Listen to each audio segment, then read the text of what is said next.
Durante a tua vida, por que é que fez o que fez? E por que é que deixou de fazer o que deveria ter feito? Qual é a tua obra? Quando você se for, o que vai ficar?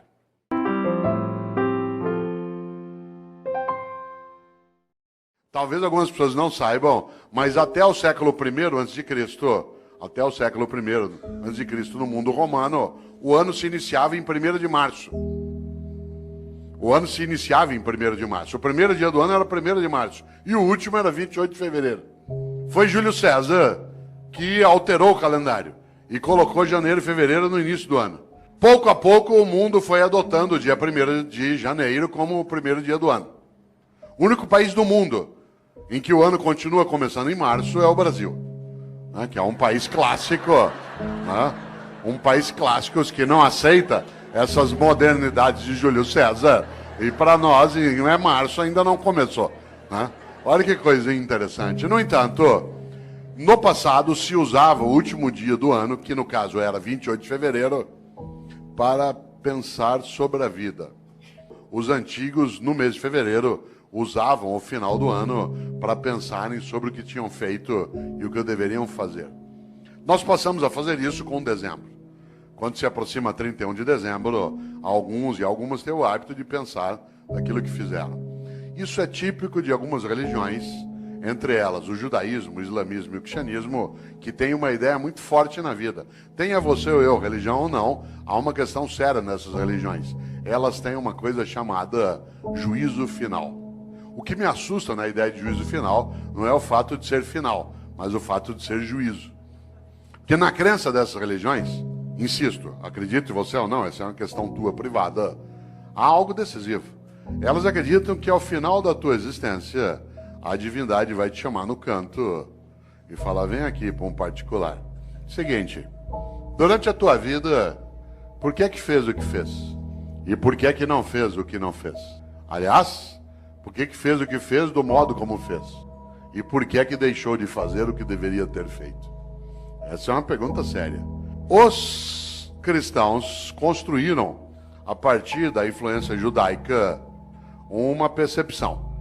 E essa percepção ela se consignou na ideia também de juízo final no último livro da Bíblia dos cristãos, que é aquele que fala do fim, que é o livro da Revelação ou o livro do Apocalipse. E se você observa, lá no livro do Apocalipse, no capítulo 3, versículo 15 e 16, os cristãos escreveram: Deus vomitará os mornos. Deus vomitará os mornos. Aliás, a frase completa é: porque tu não és quente nem frio, hei de vomitar-te. Olha que frase forte. Conhece gente morna? Gente que não é quente nem fria, gente que é mais ou menos, que é quente ou frio não, que não cheira nem fede. Sabe gente morna? Morna no trabalho, morna na comunidade, morna na prefeitura, morna na câmara, morna na escola. Morna, não é quente nem fria, gente que não tem compromisso. Mais ou menos compromissado, mais ou menos competente, mais ou menos servidor, mais ou menos religioso, mais ou menos político, mais ou menos. Deus vomitará os mornos. Sabe aquela pessoa que é morna? Morna no casamento. E aí, como é que está o casamento? Ah, ruim com ele, pior sem ele. Morna na comunidade. E aí, como é que está o debate em Campinas sobre a política? Ah, vamos levando, né? E aí, lá na prefeitura, vamos ver o que dá, né? E a escola, como é que tá? Não sei, vamos ver. Falta pouco para eu aposentar. Deus vomitará os mornos. Gente que é morna na amizade. Você vai apertar a mão dela, com licença, ela dá só a pontinha do dedo. Você aperta aquela minhoca desmilinguida. Você vai abraçar, a pessoa abraça meio de lado, meio parece que tem nojo. Sabe gente que economiza afeto? Pessoas que esquecem que afeto e conhecimento é uma coisa que se você guardar, você perde. Gente que é morna na cidade, morna no casamento, morna no serviço público. Morna, não é quente nem fria. É morna na religião. Conheço gente, por exemplo, que vai a um culto ou a uma missa. Um dos meus sobrinhos é pastor presbiteriano aqui em Campinas. E às vezes a gente brinca, né, sobre isso, curiosamente. Porque tem gente que vai a um culto ou a uma missa e escolhe o horário da missa, por exemplo, pelo tamanho rápido que ela tem. Se eu vou à missa das 10, naquela igreja que o padre faz uma missa rapidinho. Então vai para quê? Ou você acha que teu Deus é tonto? Você chama ele de todo-poderoso e ele não sabe que você escolheu uma missa curta. Atenção, Deus vomitará os mornos. A vida é muito curta para ser pequena. E nesta hora, uma das coisas que dá inutilidade, superficialidade a uma vida é aquela em que a pessoa não percebe e nem pensa qual é a obra que ela tem.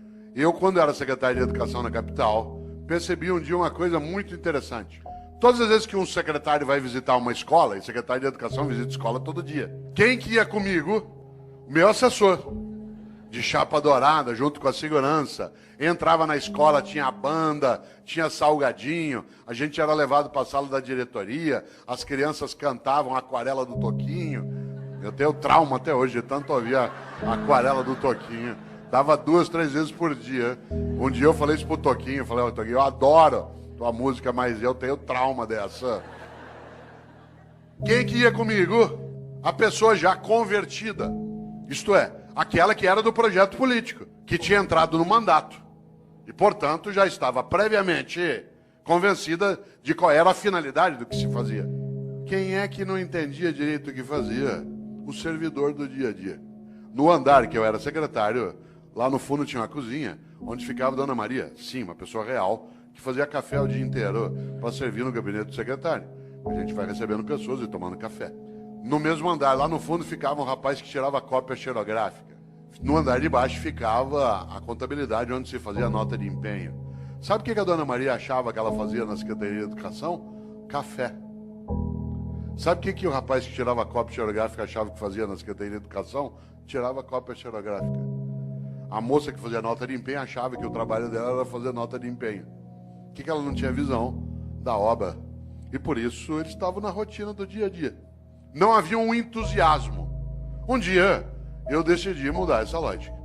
E decidi que em vez de ir comigo visitar a escola, com banda, com merenda, com criança, com tudo, em vez de ir quem já estava convertido, era melhor levar pessoas do dia a dia da secretaria.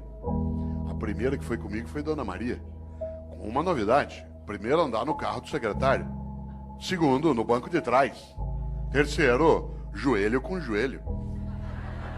E ao chegar na escola comigo, chegar lá na escola, em vez dela ir fazer o café e servir, ela ia ser servida. E ela entrava e via a banda, e via as crianças, e via a reforma da escola. Vocês não fazem ideia. Quando a Dona Maria voltou, a partir dali era outra Dona Maria. De repente ela entendeu uma coisa, que o que ela fazia na Secretaria de Educação não era café, era educação. E aquilo que ela fazia, que o jeito dela de fazer educação era fazer café, virava escola, criança, cidadão atendido. No dia seguinte ela viu o rapaz do Xerox que passava o dia inteiro naquela máquina fazendo aquele gesto. Ele ficou boquiaberto, porque ele não fazia ideia que o que ele fazia não era tirar cópia, o que ele fazia era educação escolar. E o jeito dele fazer educação escolar era nos ajudar, tirando cópias. Vocês precisam ver a moça, que fazia nota de empenho. Ela imaginava que a tarefa dela era passar o dia ali fazendo nota de empenho. Quando ela viu que as notas de empenho viravam reforma, criança, comunidade, criança brincando, estudando, ela ficou boquiaberta. O que ela não tinha entendido? O propósito. O propósito. Isto é, qual era a obra dela? A obra não era fazer nota de empenho, era construir educação escolar numa comunidade. Usar os recursos de maneira adequada para elevar a vida. A partir dali, tanto faz quem era o governo. Por isso, vida com propósito. Algo que é muito perigoso, que é gente morna. Porque essa gente morna, ela, de maneira geral, ela acha que o que ela faz é só aquilo como um emprego. Isso é comum. Isso é comum, inclusive, a pessoas que no dia a dia, você sabe, eles argumentam que ele vai ser mais ou menos, também pelo salário que me pagam. Você já imaginou esse princípio aplicado ao corpo de bombeiros? Tua casa está pegando fogo, já apagaram a sala, a cozinha. De repente você olha, o bombeiro está enrolando as mangueiras, guardando. Fala, onde você vai? Ué, 5 horas, é o meu horário. Então, mas está pegando fogo lá. Não, mas é o meu horário, me paga até essa hora. Já imaginou um cirurgião no hospital fazendo uma sutura de apêndice, tem que dar 20 pontos na sutura, ali no teu ponto de Mark Burns, para poder fechar direitinho, porque não tem equipamento para fazer laparoscopia. O que ele faz? No 8º ponto, fala, vou parar aqui mesmo, pelo que me pagam. 8 pontos tá bom já. Você já imaginou? Você sabe que há pessoas que se conduzem desse modo no cotidiano.